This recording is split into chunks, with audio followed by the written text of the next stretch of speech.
जय हिंद साथियों। साथियों, जितने भी स्टूडेंट आरआरबी ग्रुप डी 2026 में अपने सिलेक्शन का सपना पूरा करना चाहते हैं, उन सभी स्टूडेंट के सिलेक्शन के सपने को पूरा करने के लिए हम रामसन एसएससी क्लास से यानी कि आकाश परमार आप लोगों के लिए एक टॉप 20 जो कि आप लोगों को दिखाई दे रहा होगा जीके जीएस से रिलेटेड, पीवाईक्यू से रिलेटेड, जो कि प्रीवियस ईयर क्वेश्चन जो कि जितने भी रेलवे में पूछे गए हैं उन्हीं सभी क्वेश्चन को मैंने इसमें कवर कराया है। इसमें दोस्तों 22 क्वेश्चंस कवर कराए हैं मैंने, ठीक है। हर एक क्वेश्चन दोस्तों एग्जाम में आने लायक है, 100% दोस्तों आने लायक है, ठीक है। तो आप लोगों को क्या करना है कि सेशन को अच्छे से कंप्लीट कर लेना है। चलिए हम लोग बिना देरी के देख लेंगे और बहुत ही कम टाइम में इस सेशन को फिनिश भी कर देंगे। देखते हैं आज का अपना पहला क्वेश्चन, क्वेश्चन नंबर 38। कह रहा है कि भारत के राष्ट्रपति पर महाभियोग की विधि अपनाई गई है। कहां से महाभियोग, जो कि राष्ट्रपति पर महाभियोग चलाया जाता है? आर्टिकल नंबर 61 के अंतर्गत, ठीक है। ये आप लोग याद रखिएगा, पूछ सकता है किस आर्टिकल के अंतर्गत, तो राष्ट्रपति पर महाभियोग आर्टिकल 61 के अंतर्गत।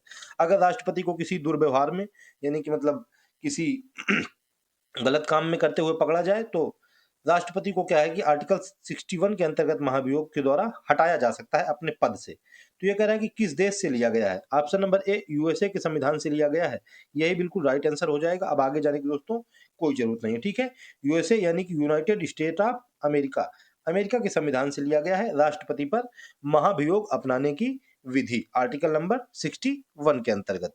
चलिए हम लोग नेक्स्ट क्वेश्चन देख लेते हैं। क्वेश्चन नंबर आज का 39 नंबर, ये भी दोस्तों पॉलिटी से रिलेटेड क्वेश्चन है, जो कि इंपॉर्टेंट क्वेश्चन है। हर एक आप लोग देखिएगा, हर एक टॉपिक से रिलेटेड मैंने क्वेश्चन इसमें 20 क्वेश्चंस में आप लोगों के लिए कवर कराया है, केवल करंट अफेयर को छोड़ करके। कह रहा है कि नागरिकता संशोधन विधेयक 2019 संसद में कब पारित किया गया? नागरिकता संशोधन विधेयक, नागरिकता में संशोधन किया गया। ऑप्शन नंबर ए कह रहा है कि 10 दिसंबर 2019, ऑप्शन नंबर बी 11 दिसंबर 2019, ऑप्शन सी 12 दिसंबर 2019 या ऑप्शन नंबर डी 13 दिसंबर 2019। दोस्तों ये थोड़ा टफ हो जाएगा क्वेश्चन, क्योंकि इसमें जो डेट है वो बिल्कुल पास पास में दे दी है, 10 11 12 13, और 2019 तो सब में है, यानी कि 2019 में ये पारित हुआ था, उसमें क्वेश्चन में भी कह रहा है। ऑप्शन नंबर बी 11 दिसंबर 2019 क्या हो जाएगा? बिल्कुल राइट आंसर हो जाएगा, ठीक है। नागरिकता संशोधन विधेयक 2019 संसद में 11 दिसंबर को पारित किया गया था। इंपॉर्टेंट है, ऑप्शन नंबर बी बिल्कुल राइट हो जाएगा। चलिए नेक्स्ट क्वेश्चन देख लेते हैं हम लोग। क्वेश्चन नंबर आज का 3rd नंबर यानी कि आज का 40 नंबर क्वेश्चन। ये देखिए दोस्तों, अब आ गया हिस्ट्री से रिलेटेड क्वेश्चन। अभी हम लोगों ने पॉलिटी से रिलेटेड 2 क्वेश्चन कवर कर लिए। आप लोगों के एग्जाम में दोस्तों सेम पैटर्न में क्वेश्चन आएंगे। अब दोस्तों आ रहे हैं हिस्ट्री से रिलेटेड क्वेश्चन। कह रहा है कि हर्षवर्धन ने 5 इंडीज यानी कि पंच भारत, ये 5 इंडीज की जगह में हम लोग इसको पंच भारत इंडीज कह सकते हैं, ठीक है, को अपने नियंत्रण में लिया। इनमें से कौन सा 5 इंडीज था?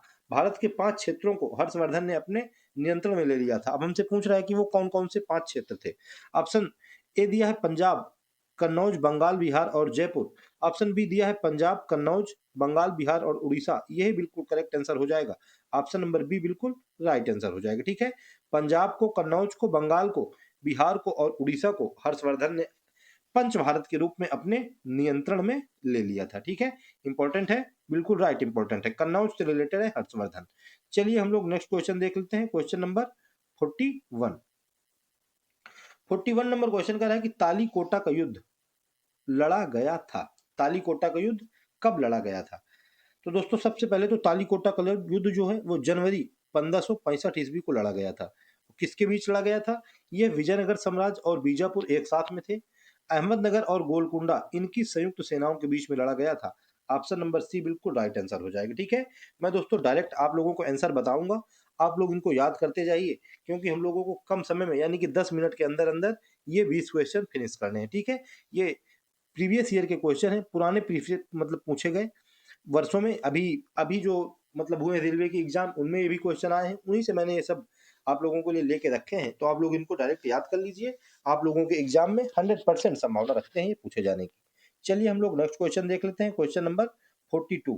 अगर हम लोग ज्यादा डीप में दोस्तों एनालिसिस करते हैं ना, थोड़ा हमारा सेशन लंबा हो जाता है, और फिर आप लोग दोस्तों इसको बिल्कुल भी नहीं देखते हैं। मैं देख रहा हूँ 2-4 दिन से वीडियो बिल्कुल भी कोई बच्चा देख ही नहीं रहा है। इसी वजह से मैंने आज केवल सोचा कि मैं केवल ऑप्शन ही बताऊंगा। देखते हैं कि आज क्या आप लोगों की तरफ से रिव्यू रहता है, आप लोग कैसा आज रिव्यू देते हैं।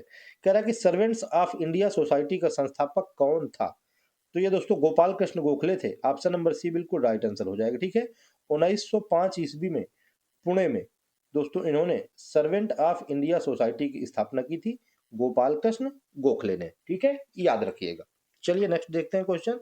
क्वेश्चन नंबर 43 कह रहा है कि निम्नलिखित में से कौन सा युग्म फसल और उसकी प्रजाति सही सुमेलित नहीं है। अलसी, अलसी ये नीलम प्रजाति बिल्कुल सही हो जाएगी। नंबर 2 अलसी यानी गरिमा प्रजाति, ये भी अलसी से रिलेटेड है। नंबर सी में कह रहा है कि अलसी सूर्य प्रजाति, ये दोस्तों बिल्कुल गलत हो जाएगा। ठीक है, ये जो सूर्य प्रजाति है ये दोस्तों आम, पपीता और आलू से रिलेटेड प्रजाति है। ठीक है, आम की हो, पपीता की हो या आलू की प्रजाति, इसमें सूर्य का यूज होता है। अलसी में इसमें नीलम, गरिमा और श्वेता, सूर्य इसमें यूज नहीं होता है। अलसी क्या है, ये दोस्तों जो तिलहन है इसमें अलसी होता है। ठीक है, चलिए आप लोग बताइए कि आप लोगों ने अलसी देखा है क्या। चलिए नेक्स्ट क्वेश्चन देखते हैं। क्वेश्चन नंबर 44 44 नंबर क्वेश्चन कह रहा है कि कौन सा कृत्रिम बंदरगाह है। कृत्रिम यानी कि आर्टिफिशियल, जो कि मानव के द्वारा बनाया गया हो। ठीक है, और नेचुरल वो प्राकृतिक होता है। तो कृत्रिम बंदरगाह कौन सा है। ऑप्शन नंबर ए चेन्नई, यही बिल्कुल राइट आंसर हो जाएगा। अब हम लोगों को आगे जाने की कोई जरूरत नहीं है। ठीक है, चेन्नई की दोस्तों एक और विशेषता है, इसकी क्या विशेषता है, ये कि सेकंड नंबर का लार्जेस्ट सेकंड लार्जेस्ट कंटेनर बंदरगाह है।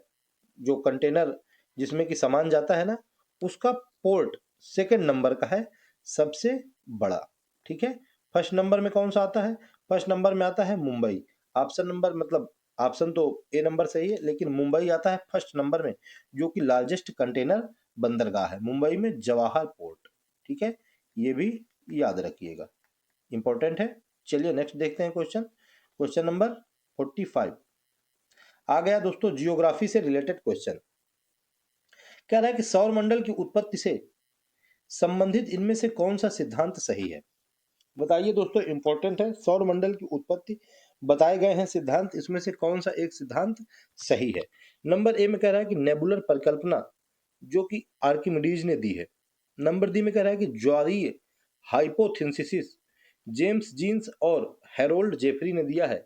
यही दोस्तों सौर मंडल की उत्पत्ति से संबंधित सही सिद्धांत हो जाएगा। ऑप्शन नंबर बी बिल्कुल राइट आंसर हो जाएगा। ठीक है, ज्वारीय हाइपोथेसिस का सिद्धांत जेम्स जीन्स और हैरोल्ड जेफरी के द्वारा दिया गया है, सौर मंडल की उत्पत्ति से रिलेटेड है। ऑप्शन नंबर बी बिल्कुल राइट आंसर हो जाएगा। चलिए नेक्स्ट क्वेश्चन देख लेते हैं हम लोग। Question number 46। अगर दोस्तों आप लोग चैनल पर नए हो तो चैनल को सब्सक्राइब करना मत भूलिएगा, और अगर आप लोगों को सेशन पसंद आए तो फिर एक प्यारा सा कमेंट करके मुझको जरूर बताइएगा। क्या रहा कि भारत में जनगणना 2011 के अनुसार किस राज्य का जनसंख्या घनत्व सबसे अधिक है।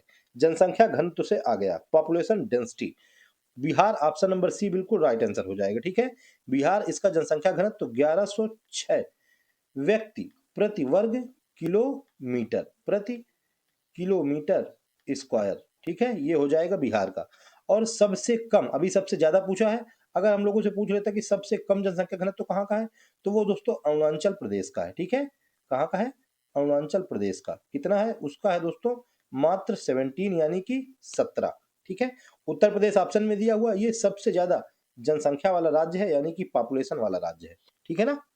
केरल, ये क्या है दोस्तों, ये सबसे ज्यादा लिंग अनुपात वाला राज्य है और सबसे ज्यादा शिक्षित भी राज्य है। चलिए नेक्स्ट क्वेश्चन देख लेते हैं हम लोग। क्वेश्चन नंबर 47 कह रहा है कि नमो भारत ट्रेन प्रोजेक्ट उत्तर प्रदेश के किस क्षेत्र से संबंधित है। ये भी दोस्तों रिलेटेड इंपॉर्टेंट क्वेश्चन है ट्रेन प्रोजेक्ट से।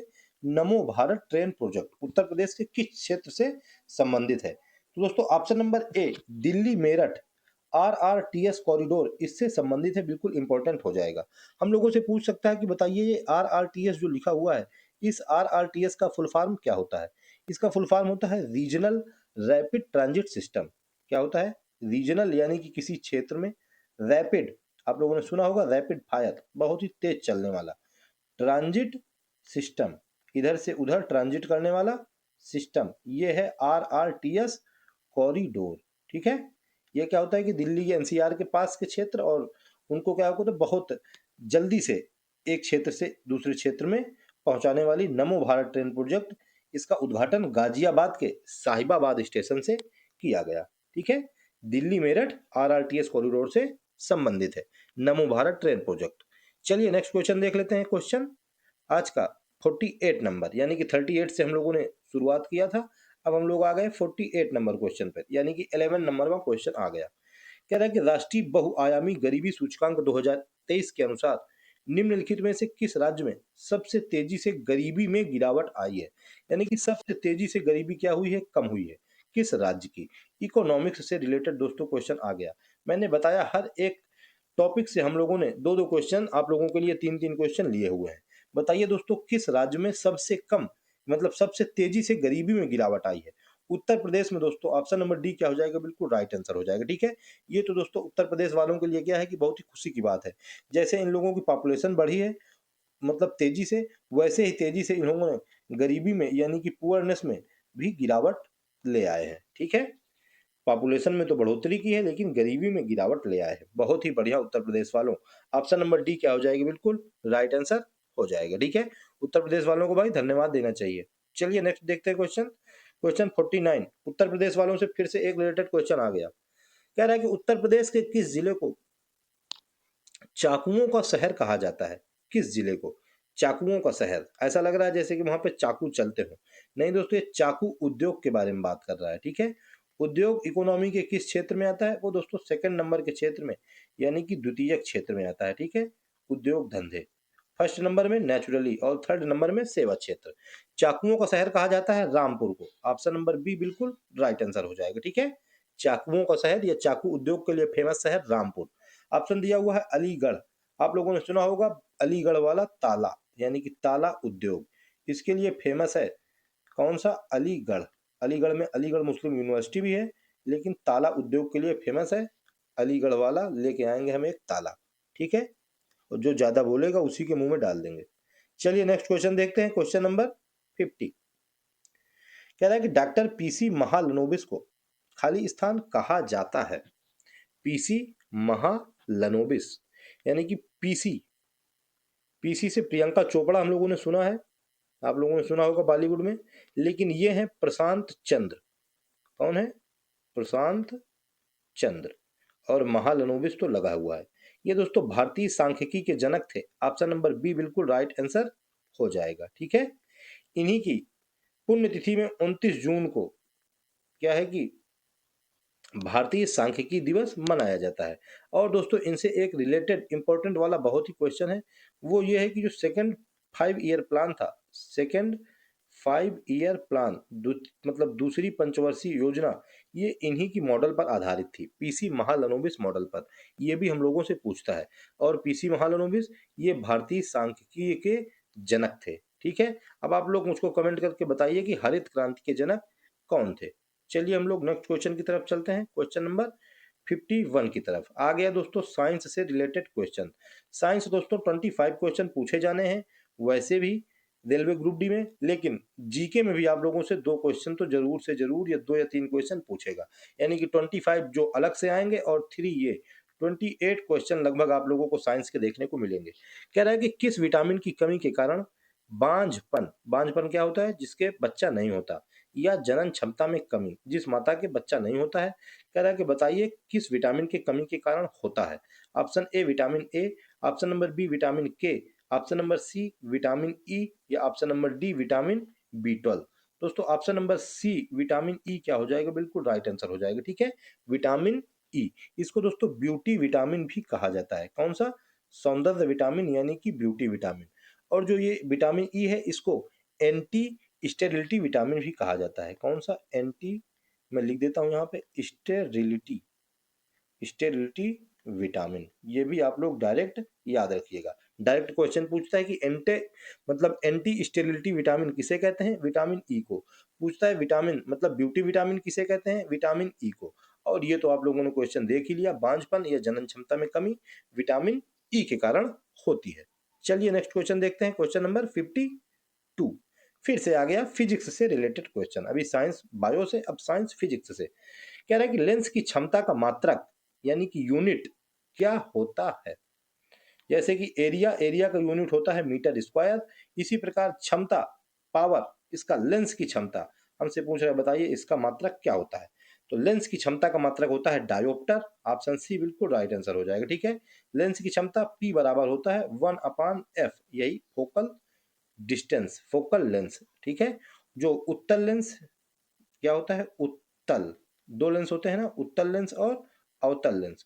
तो उत्तल लेंस की क्षमता कैसे, उत्तल लेंस की क्षमता पॉजिटिव में होती है, धनात्मक होती है। अवतल लेंस की क्षमता निगेटिव में होती है, यानी कि माइनस होती है। ठीक है, उत्तल लेंस इसको कॉन्वेक्स लेंस कहते हैं इंग्लिश में, और अवतल लेंस इसको कहते हैं कॉनकेव लेंस। लेंस की क्षमता डायोप्टर इसका मात्रक होती है। चलिए नेक्स्ट क्वेश्चन देखते हैं हम लोग, क्वेश्चन नंबर 53 नंबर क्वेश्चन कह रहा है कि उत्तर प्रदेश का कुल भौगोलिक क्षेत्रफल कितना है। बताइए दोस्तों, उत्तर प्रदेश का कुल भौगोलिक क्षेत्रफल 2,40,928 वर्ग किलोमीटर। ऑप्शन नंबर ए बिल्कुल राइट आंसर हो जाएगा। ठीक है, एरिया मैंने अभी बताया था कि एरिया का यूनिट क्या होता है, एरिया का यूनिट होता है यानी कि मात्रक, वर्ग किलोमीटर यानी कि किलोमीटर स्क्वायर ऐसे भी लिख सकते हैं। इसी तरह से हम लोगों से पूछा था लेंस की क्षमता का मात्रक, उसका था डायोप्टर। ठीक है, मैंने बताया है, आप लोग याद रखिएगा, जरूर आप लोगों से एग्जाम में पूछेगा।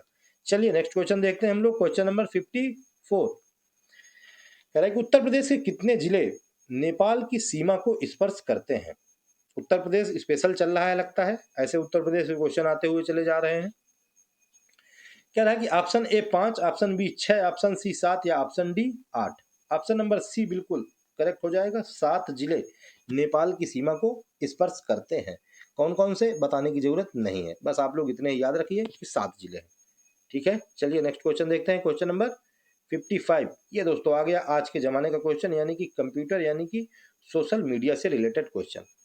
कह रहा है कि बाइनरी नंबर सिस्टम का आधार यानी कि बेस क्या होता है, जिसे कंप्यूटर समझता है, जिसे कंप्यूटर समझ लेता है, जिसे हम लोग काम करते हैं कंप्यूटर में, तो क्या होता है उसके बाइनरी सिस्टम का आधार। Option A 10, option B 2, option C 8 या ऑप्शन डी 16। दोस्तों केवल बी ऑप्शन नंबर बिल्कुल राइट हो जाएगा। ठीक है, बाइनरी सिस्टम में मात्र 2 अंकों को यूज होता है, एक 0 और एक 1, यानी कि एक 0 और 1। ठीक है, और एक एक लगाने की जरूरत नहीं है, 0 और 1। ठीक है ना, 2 यानी कि बेस 2, ऑप्शन नंबर बी बिल्कुल राइट आंसर हो जाएगा। आप लोगों को भी बिल्कुल क्वेश्चन दिमाग में याद होना चाहिए। चलिए नेक्स्ट देखते हैं क्वेश्चन 56। कमेंट करके तो बताते रहिएगा भैया कि आप लोगों ने कितने क्वेश्चंस करेक्ट किए और कैसा आप लोगों को सेशन लगा, कोई देख तो लिया करो। ठीक है ना, चलिए कह रहे हैं साइबर सुरक्षा में उस खतरनाक सॉफ्टवेयर को क्या कहता है जिसे कंप्यूटर में बहुत गहराई यानी कि एडमिन लेवल में छिपने के लिए डिजाइन किया जाता है, ताकि एंटीवायरस भी उसका पता ना लगा सके। साइबर सुरक्षा कंप्यूटर से रिलेटेड क्वेश्चन है। साइबर आज के दुनिया की क्या है, साइबर सुरक्षा बहुत ही बड़ी नीड है, इसलिए साइबर से तो रिलेटेड क्वेश्चन जरूर आएगा। कह रहा है कि उस खतरनाक सॉफ्टवेयर का नाम बताइए जिसे कंप्यूटर में बहुत गहराई में छिपने के लिए डिजाइन किया जाता है, ताकि एंटीवायरस भी उसका पता ना लगा सके। उसका नाम है रूट किट, जड़ में चला जाएगा। ऑप्शन नंबर बी बिल्कुल राइट आंसर हो जाएगा। ठीक है, बहुत गहराई यानी कि रूट, पेड़ की रूट बहुत गहराई में ही होती है, इसी वजह से हम लोगों को याद हो जाएगा root kit. Option number B बिल्कुल राइट आंसर हो जाएगा। ठीक है, ट्रिक भी इसी क्वेश्चन में दी हुई है।